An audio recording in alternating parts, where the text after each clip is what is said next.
Hali gani mtazamaji wa channel hii upendwa, nikwambie tuendelea kusubscribe, kushare, kulike pamoja na kucomment. Kubwa kuliko kwa siku hii leo bwana, kwa wanachokifanya na Morris Abraham ndani ya kikosi cha Simba, bila shaka Leo Mpanzu, Jean Charles Ahoua, Kibu Denis na Neo Maema wazibua tu imekula kwao. Unajua nini?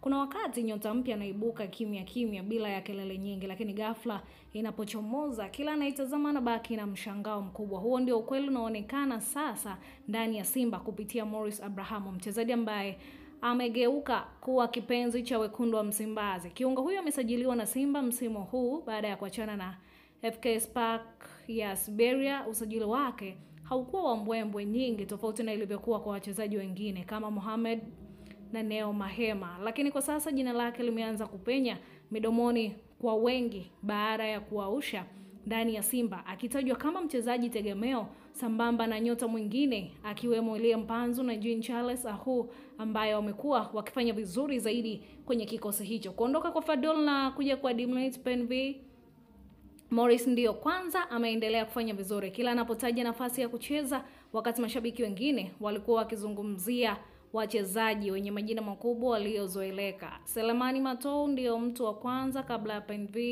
aliyekuwa akimwangalia kiungo huyo kwa jicho la tofauti, na ndio maana alimpa nafasi katika mechi mbili za ligi kuu bara, wakati akikaimu nafasi ya kocha mkuu pindi tu Fadul alipotimkia Raja Casablanca. Ndani ya mechi mbili za ligi, Morris ametumika kwa dakika 114. Aliingia katika mechi ya kwanza ambayo Simba alishinda mabao matatu dhidi ya Fountain Gate kwa 0, akichukua nafasi ya Kibu na kushambulia akitokea pembeni kwa dakika 45 za kipindi cha pili. Kwa kiwango kizuri kilichoonyeshwa kilimfanya Matola kumpa nafasi ya kuanza katika mechi iliyofuata dhidi ya Namungo, akicheza kwa dakika 69 na kuwezesha Simba kushinda mabao matatu kwa 0 kwenye uwanja wa Benjamin Mkapa. Kwa mujibu wa Penv, mchezaji huyo ana vitu vitatu vinavyomfuatisha na wengine, ambavyo ni uwezo wa kukaa na mpira, kufanya maamuzi kwa wakati na kushirikiana kwa uelewano mkubwa wa wachezaji wenzake.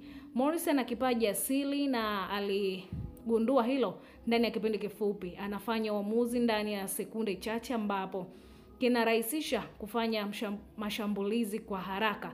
Bao la tatu la Simba dhidi ya weekend iliyopita katika ligi ya mabingwa Afrika ilikuwa ni matunda ya kila ambacho Morris anaweza kufanya. Pasi yake ya haraka akiwa katikati ya uwanja kwenda kwa Kibu Denis alionekana ni kiwango kikubwa, Kibu akifunga kwa utulivu. Lakini Morris kwenye mfumo Simba na Penv imekuwa ikicheza soka la kasi. Ndani ya falsafa hiyo, Morris anaonekana kwa kuwa anaongeza kitu tofauti, uwezo wake wa kucheza nafasi zaidi ya moja kama namba 10 winga wa kulia na kushoto unampa kocha chaguo pana la mbinu za ushambuliaji.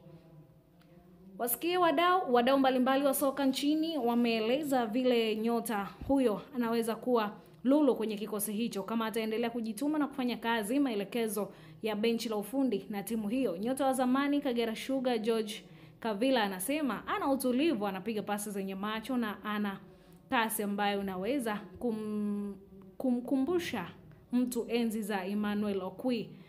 Kavila naamini Morris anaweza kuwa mrithi sahihi wa Clatous Chama katika eneo la ubunifu ambaye kwa sasa yupo Singida Black Star. Pamoja na sifa hizo, wataalamu wengine wameeleza kuwa kijana huyo anapaswa kulinda kikosi, apewe muda, apate muendelezo na asibebeshwe mzigo wa matarajio makubwa sana. Huyo hapa Morris mwenyewe anasema anajisikia faraha kuvaa jezi ya Simba na kuona ndoto yake ikiendelea kukua. Nilipofika hapa nilijua ninakuja kwenye klabu yenye historia kubwa, lakini pia nilijua lazima nijitume mara 2 zaidi. Kocha ananipa imani na siwezi kumwangusha, amesema hayo Morris. Endelea kusubscribe, kushare, kulike na comment ili uzidi kupata kila ambacho unastahili, ambapo ni kwa wakati ulio sahihi. Kwa hiyo usiache, endelea kutufuatilia channel hii, mwambie jirani yako, rafiki yako ili haweze kupata taarifa zilizo kamili.